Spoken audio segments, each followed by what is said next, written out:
Da minha época de União São João, Palmeiras, Inter de Milão, Real Madrid, Seleção Brasileira, dá saudade.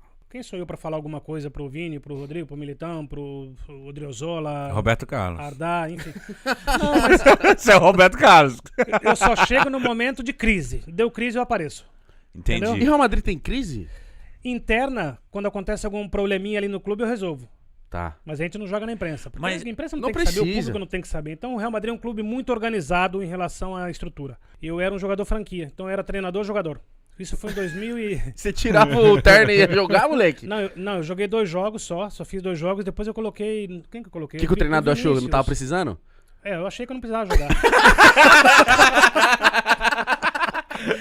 Tá muito mal, não tá correndo como antes. Aí colocava os meninos mais novos. Mas foi uma baita de uma experiência. Aconteceu isso no Anji também, da Rússia. Eu fiquei lá 2 anos no Anji, 2 temporadas.